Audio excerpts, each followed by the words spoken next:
So I had no idea what I wanted to talk about tonight. Okay? I knew I wanted to review, but I wanted to keep it fresh. And to be perfectly honest with you, up until Tuesday morning, I really had no idea what was going to happen tonight. So I'm going to tell you guys a story because something happened to me at work on Tuesday where it was just, God is incredible, and it just boom, it hit me. That's it. I got it. But before I do that, I need to explain to you guys how work is real quick, okay? I work in a prison, for those of you that don't know. I'm a prison guard. And like any job, there are good places to work inside the prison, and there are bad places to work inside a prison. And there's two type of guards there, okay? There are guards who have a bid post, which means by seniority, they bid on this particular housing unit or whatever. They go there every day. They go there every day. It's regimental. You know where you're at every day. It's awesome. I'm right on that line where I got enough time in, but I keep getting beat out a little bit by people hiring me. So I'm not there yet. The rest of us are considered miscellaneous guards. Basically, we are the prison. It rhymes with itches and begins with B. Okay? That's what we are. We do whatever they tell us to do. Now listen to me. I don't like to offend people and I don't swear, but if I use the word B, if I say don't have a resting B face, that means itch rhymes with itch with B. Okay? It's my lingo. It's my I still gotta stay straight in the prison without swearing. It's not easy, believe me. So, when you are the prison B, your life for that day, your 8 hours, is at the mercy of the desk lieutenant. He fills out the roster every day for the next day. If the desk lieutenant doesn't like you, you are in the crap holes. Okay? And 8 hours can turn into 10, 12, 16 real quick.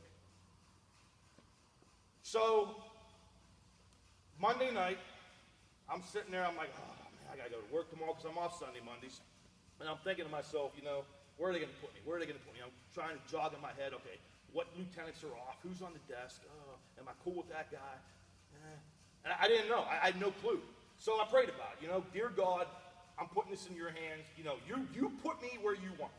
Woke up Tuesday morning, same thing, driving to work. All right, God, I don't want to make this a miserable, I don't want to call off. Just, you put me where you want me. You put me where you want me. Cool. Walked into work, looked at the roster. Oh, building 14. Building 14 is the gym. Coincidence? Oh, maybe. Easy job. Easy gig. Easy way to spend your 8 hours in the prison. So, I get my uniform on. I walk out to the gym. And all these important people are there. And they're setting tables up. We're in a prison gym. They're setting tables up. And they're putting tablecloths on these tables. And they're putting candles on top of these tables and little thin mints. And I'm like, what the heck is going on? You know, what did you do?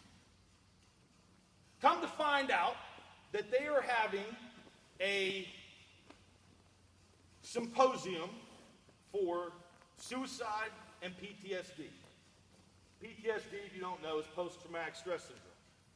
And if you know anybody who's been overseas, they have it. Whether they admit it or not, they have it. Okay? So now I'm like, what the heck? What's going on here, God? Because I put it in God's hands. I had faith. This is where I'm supposed to be. It was a regional symposium, which means the state cut Pennsylvania in half, and all the prisons from the central to the west part of Pennsylvania were represented.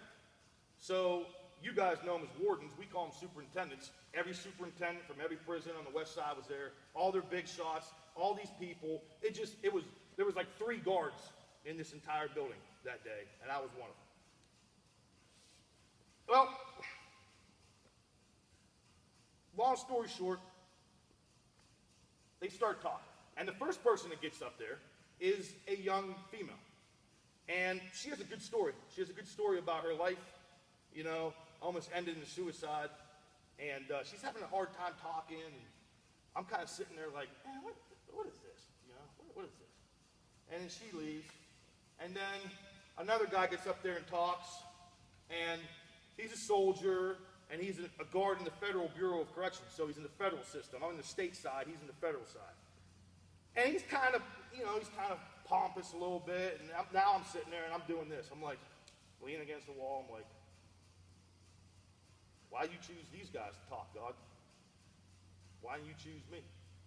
How come I'm not talking? I know about what that girl's talking about. I know about what that guy's talking about. But isn't that what we do? Isn't that what we do every day in our life? Regardless of whether we go to church every week or not. Don't we start doing that? We start saying, why am I single? Why don't I look like that person? Why am I poor? Why does that person have that? Why does that person have that life? And it hit me. I'm like, you jerk. What are you doing? You're giving into your flesh. You're giving into your selfish desires. Because there's been many times at this church that I've done that. Well, why is he running the divorce group? I'll tell you about divorce. Let me tell you about divorce. That kid don't know about divorce. I'll tell you about divorce.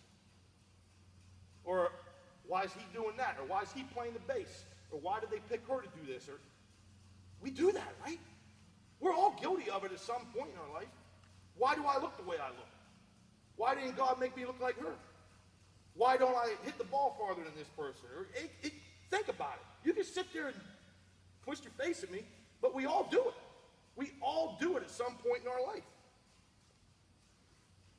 So, the next guy that gets up and speaks, his name's Earl Granville, okay?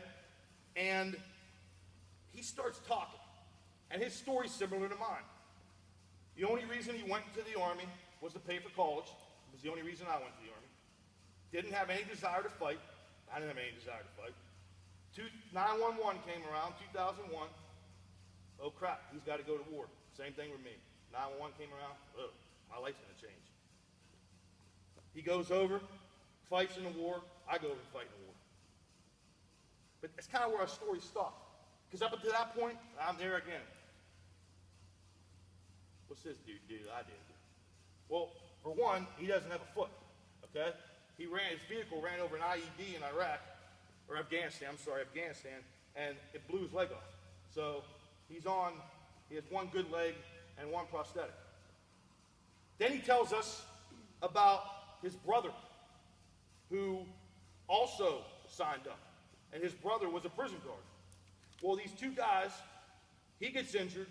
They both make it out of there alive.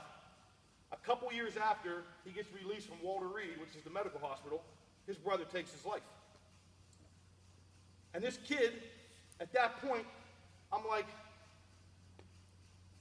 you know, this kid's doing a lot of talk about his purpose in life and where he is and how he got to be where he got to be.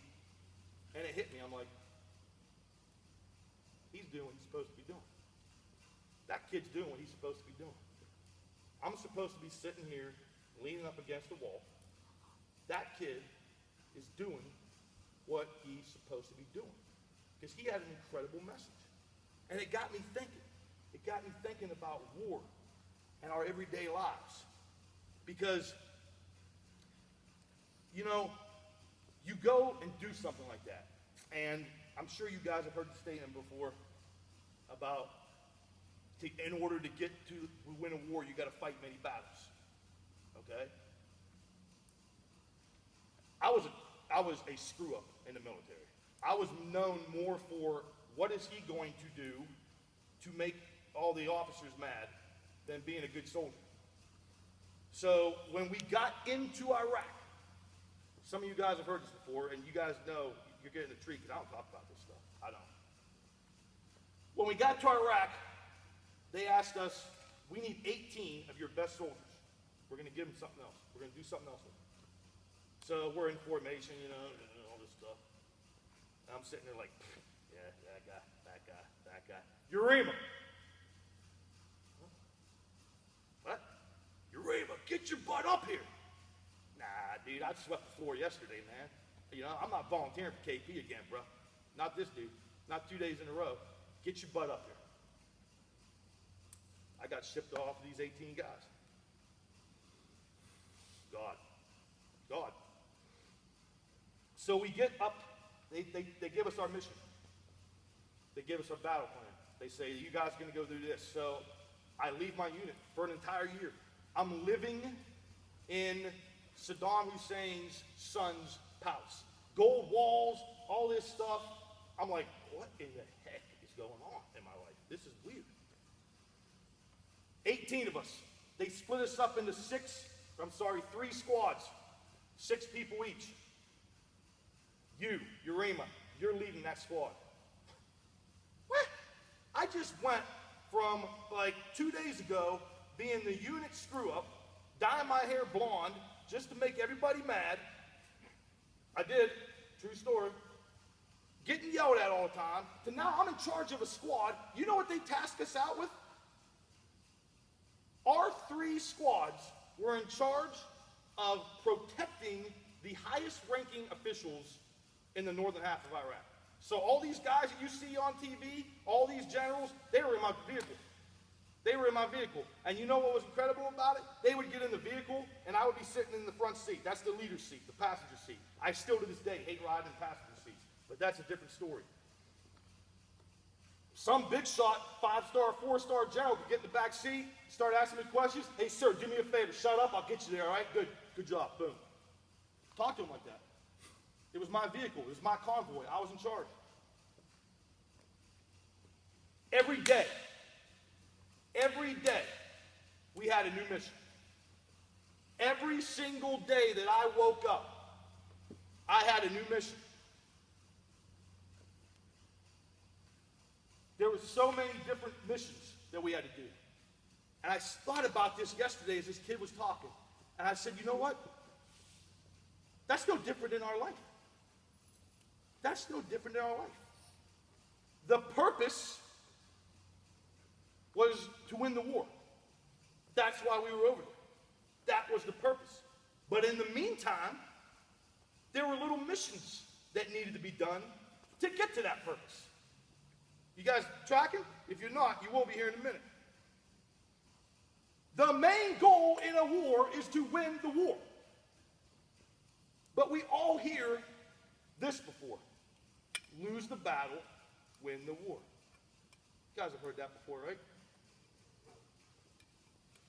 That's us every day. That's us every day. Do you guys realize this? In our lives, we have a purpose. My purpose over there was to fight, to win a war. Our purpose over here is to do what God asked for us. Okay? This is our dream. This is what we talked about 2 or 3 months ago. Our purpose in life is our dream. And just like the war, just like fighting in a battle, every day you wake up is a new mission. You just don't fly over there and win the war in a day. Okay? Some people would argue that it was never won. I went over there in 2004. That's how many years ago? 13 years ago. We want to ask God in our hearts, have him forgive us, and then boom, be instantly transformed tomorrow. It don't work that way. It don't work that way. Every day we are alive is a new mission for us. It's a new mission. We are only to focus on that day. Let's get scriptural here, man. Let's get biblical. Matthew 6:34. We talked about this in the Sermon on the Mount. This is part of tying it together. Therefore, do not worry about tomorrow, for tomorrow will worry about itself. Each day has enough trouble of its own. Not good enough for you? What's Proverbs 27:1 say? Don't brag about tomorrow, since you do not know what the day will bring. Guys, we do this. As all of us do this, including me. You know what I mean? We look forward to something. okay? We say it's Wednesday, but I can't wait for Saturday, or I can't wait for this date, or I can't wait for that date. Do you guys know that if I had a mission on Monday, and I was worried about my mission on Wednesday, I'd have got people killed. All right? I'd have got people hurt. And let me tell you something. They tell you over there, within 2 or 3 months, you know, in July, hey, October 5th, you're going on leave. You're going back home for 15 days. You're going to see your family. They tell you that in like July. So what do you think your human brain does the entire time? You focus on that. You can't. You got to focus on that day. You got to focus on that mission for the day. Just like with our dreams. Just like with your dream, you have to focus on what God has you doing for that day. Listen to me. Some days, we are not going to win the battle. Okay? We are not going to win the battle. I had days over there that sucked. Sucked. I had days that I will never forget for the rest of my life. Not because something good happened. I had days over there that changed my life forever. We lost that day. Luckily, through God's grace, I got 0 people killed. But I had friends that were in my gunner's hatch that got jacked up. Thank the Lord, they're all safe now and fine. The point is days in our lives are not going to go what we want, how we want them. Every day in the morning, I had a sit rep. Situational representation. I sat there, or situational report, however you want to call it. Okay? We went over how we were going to do it, what routes we were going to take, how we were going to get from point A to point B. There were days that we never even got to point B. But I got out of there. I got out of there, right?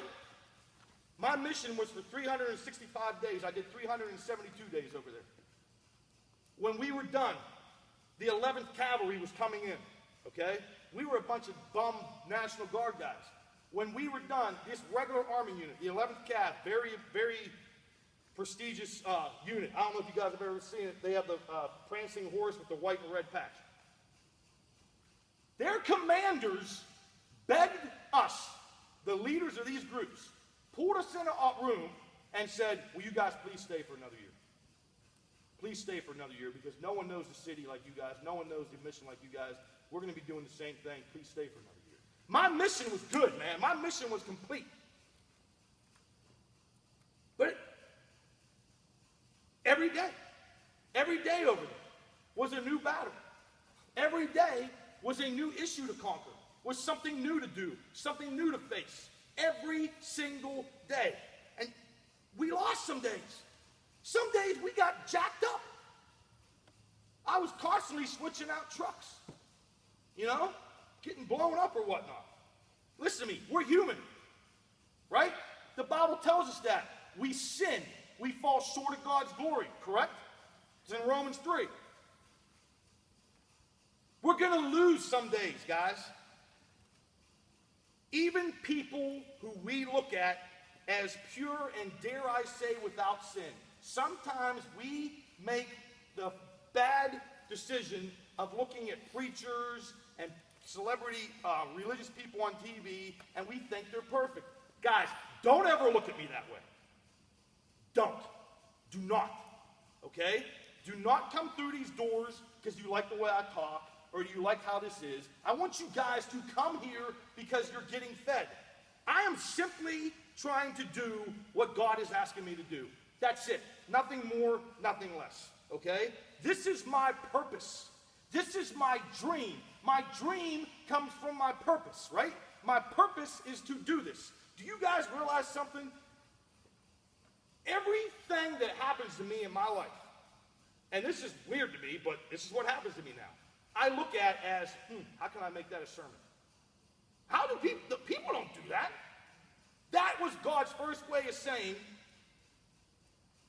I got you for this, okay? What do you guys think about when you're in the shower, right? Good stuff. Not me, I'm in the shower. I'm watching myself. Oh, James. I'm gonna start talking about James. I'm like, who thinks about that in the shower? I think about preaching in the shower. I think about preaching at work. I work in a prison. I'm like, I can use that. I go to the gym. I'm like, I can use that. It's my purpose. God built me for this. You have your own purpose in life. Okay? You guys have your own purpose. Your purpose is not mine. My purpose is not yours. God built you for your purpose. Every single one of you. Every one of you. Your purpose is yours alone. Remember that. It's yours alone. And if you're writing down, I want you to write this down. Listen to me. Get this in your head. Your purpose is no less or no greater than anyone else's. Think about that. Your purpose is no less or no greater than anyone else's. Well, you're preaching and God asked you to be a preacher and you're in front of people. So what? Billy Graham probably saved millions of people, yep, right? That's probably not far off, millions of people. If one of you in here saves one person, are you telling me God thinks Billy Graham's greater than you? Are you telling me God's not as happy that one of you saved one person? No way. No way. I don't believe that for a minute. We all have a purpose. It's why I tell you guys every week, get off your butts. Stop doing what you're doing and start living what you're supposed to be doing. But you can't get caught up in the day, right? We get so caught up in, well, I'm not going anywhere, and this is the way it is, and or I guess that's my lot in life, to be single forever. Stop! Just stop. Why? That's your lot in life today. That's your lot in life on September, 20th? September 20th, 2017. Tonight, I'm supposed to speak to this number of people. I don't know what I'm going to do next Wednesday, or the Wednesday after that. Tonight, everybody that was sitting here was supposed to come here for a reason. You might not come back next Wednesday. It's cool. I ain't mad at you. But it's your purpose. It's your mission, okay? Your mission gets you to your purpose. Your mission gets you to your dream. We all have a mission. We're all soldiers. You don't believe me? Ephesians 6:11. Why do you think he tells us this? Put on the full armor of God so that you can take your stand against the devil's schemes.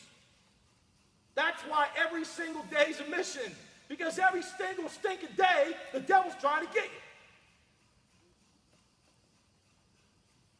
People come to me in this group, and I love them because I'm getting tempted. Good. You know why? Because if the devil's leaving you alone, he got you already. He got you already. All right? The day some hot, light-skinned black girl walks in front of me with yoga pants, and I don't go, oh, shoot. That's probably a day to be scared. Probably a day to be scared. All right? I'm with you guys. Listen, it can happen like that. We can have a bad day like that, right? We can go to church on Sunday, get the word in our hearts, walk out of there, and lose it. We can walk out of here tonight and go right into a bar. We can walk out of here tonight and have somebody call us up and say, yo, baby, man, let's get it going. That's how quick it happens. That's how quick it happens. That's why he tells us, put on the full armor of God. If you're doing God's purpose in your life, if you're trying to fulfill your dream, the devil is going to attack you. There's nothing you can do about it. You can't get away from that. The devil does not want you living out your purpose in life. He does not want it. He does not want it. Believe me, I get attacked daily.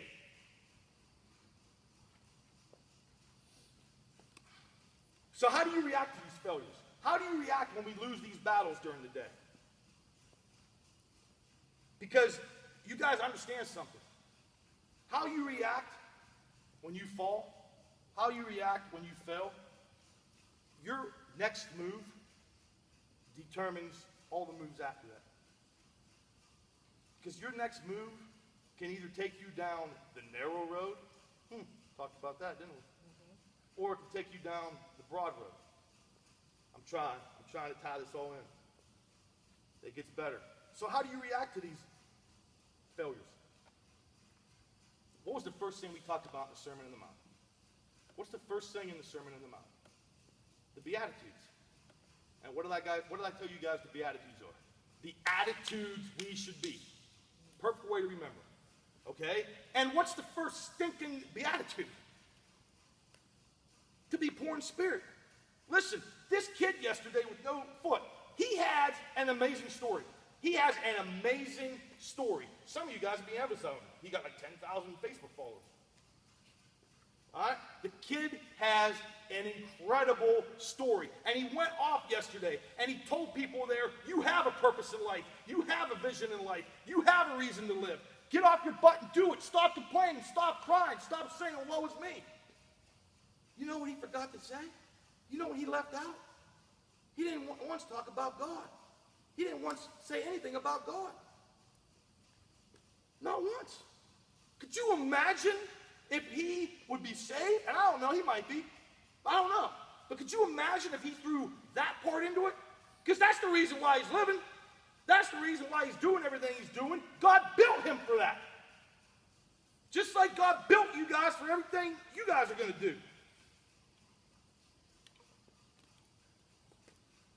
You can't reach your potential. You can't reach your dream without God. Here we go. 3 things I want you to write down. Listen to me. Write these down. Let them sink in. 1, your dream is your purpose.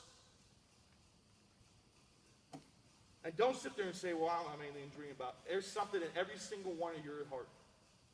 Every single one of you people's heart. You've got something in there that you know you want to accomplish. It might be small, it might be big, but it's a dream. And it's put there from God. Number 2, your purpose is from God.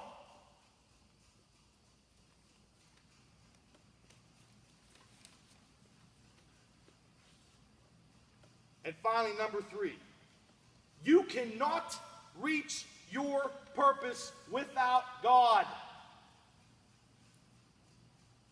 Your dream is your purpose is from God. You cannot reach your purpose without God. Hence the first beatitude, to be poor in spirit, to get on your knees and recognize that you alone suck and you need help. You need help. We all need help. There's no way I do this without God. You guys realize that. No way. Doesn't happen. How about this from Matthew? We talked about this. Think about this as far as your dream and purpose. Do you get there without praying? No. You need to pray. Okay? You need to pray. You need to dedicate blocks of time throughout your day to talk to God. Talk to God about what's going on in your life. Talk to God about your mission at hand for that day. Good or bad, talk.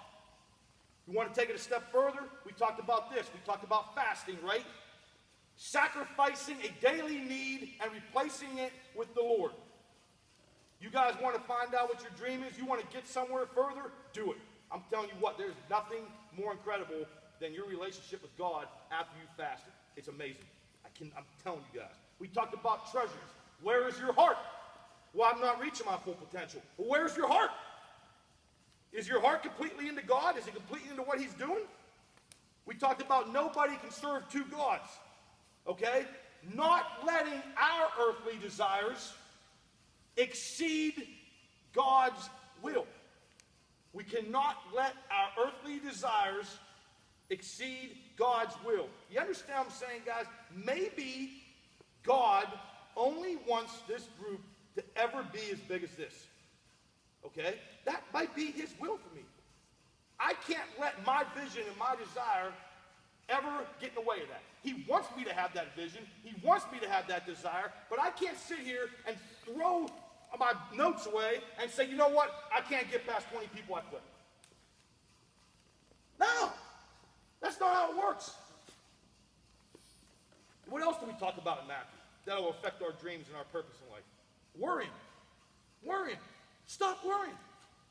Oh, they said the world's going to end Saturday. Yeah, you better get ready. You got 2 days, 3 days to get ready. You better get ready. Who cares? Stop worrying about it. You get yourself right, you live right, you got nothing to worry about. You got nothing to worry about. You'll never reach your purpose, you'll never reach your dream unless you let God's will come into your life. That's the only way you're going down that narrow road. We talked about that too. And finally, persecution. We talked about persecution. That girl I told you guys about yesterday, she got in front of us, she was the first speaker. The one I said she had a decent story. Listen to me. Something happened yesterday that it was wild to me. And it was another reason why I knew I was in that room yesterday. She gets up again to speak. I fully believe God gave her another chance to go up there and speak. And she said, I want to tell you guys something now, and I want to add something to my story. And like I said before, she was laying in the bathtub, no clothes on. The bathtub was full of blood.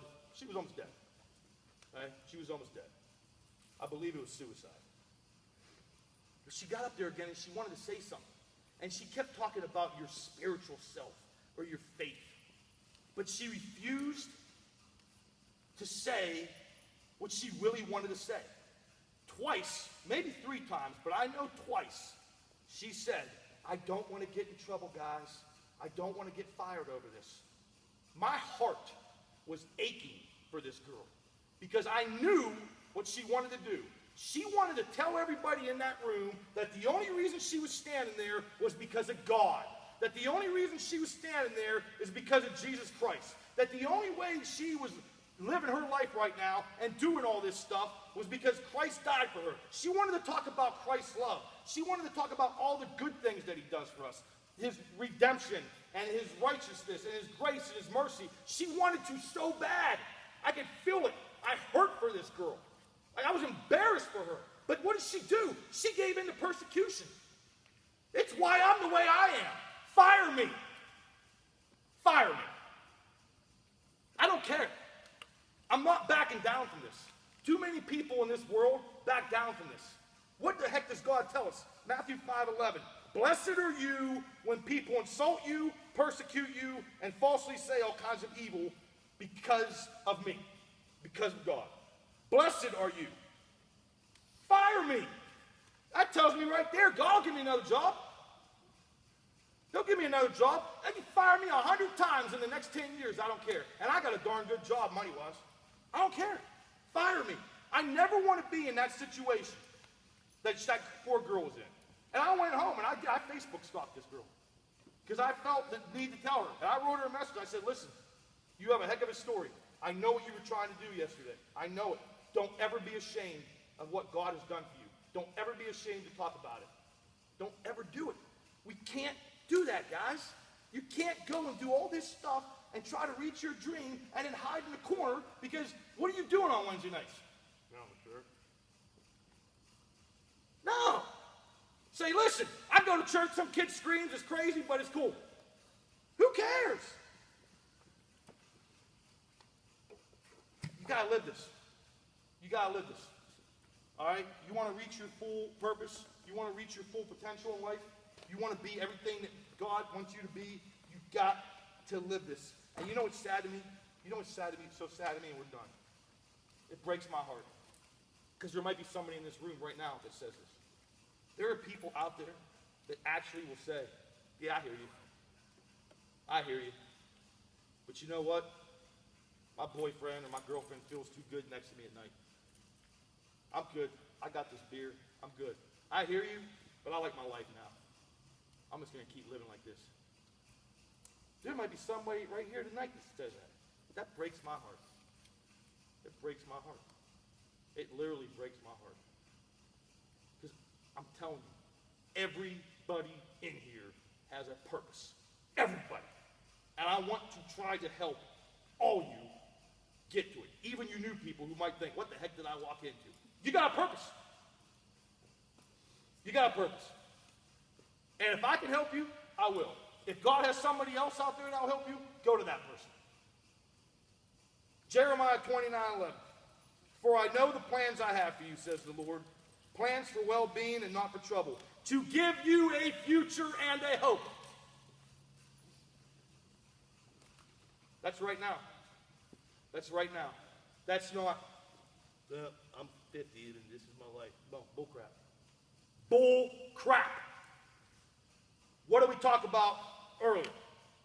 All scripture is inspired by God and profitable for teaching and for correction and for training. Well, it says right there that God knows plans for you to give you a future and a hope. Let God work in you. Let him give you that future and your hope. Fight the battles one day at a time, okay? Ask God when you wake up in the morning what your mission is for that day, and just focus on that. Forget the past. Forget the future. Just focus on that mission. Just focus on that day. You'll find that if you do that, life will start getting a little bit better. And before you know it, you'll be like, man, I put that aside. I put that aside. I put that aside. It's been 3 weeks. It's been 3 months. And you know what? If you slip up and you fall, don't beat yourself up for 15 weeks, 15 days. You fell.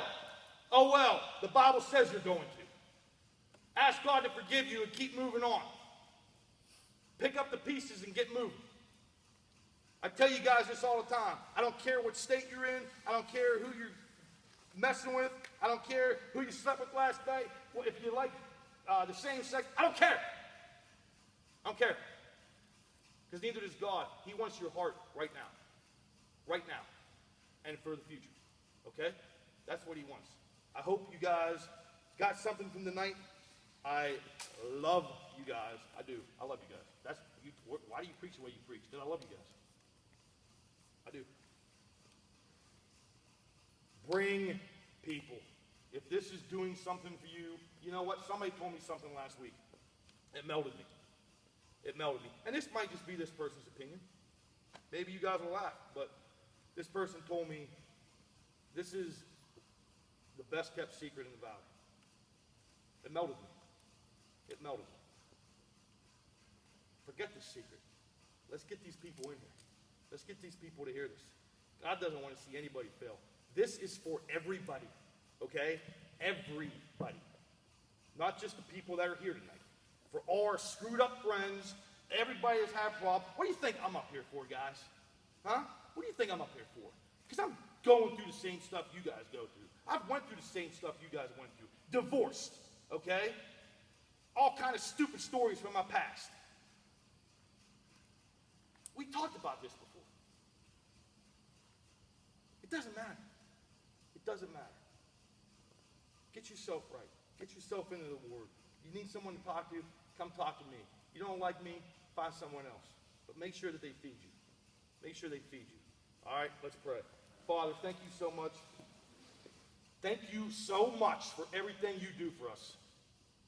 For your grace and your mercy and your love. It's incredible. It's amazing. Sometimes it's incomprehensible. I ask that you give every single person here, Lord, the strength to fight their mission at hand, regardless of what it is today. Regardless of what the day brings, Lord, I ask that you be with them. Let them know that you are with them. Let them know that they can fight anything through you. Lord, my prayer for every single person in here is that they understand that they have a dream, that they understand they have a purpose that's way bigger than what they think they are, that they see that purpose, that they realize that purpose, that they start to live to fulfill it. I thank you so much for everything you do in this room. I thank you so much for the people that you bless us with. I ask this in your name, Lord. Amen. Thank you, guys. Next week, one paragraph's going to turn into 40 minutes. I can do it. I promise you.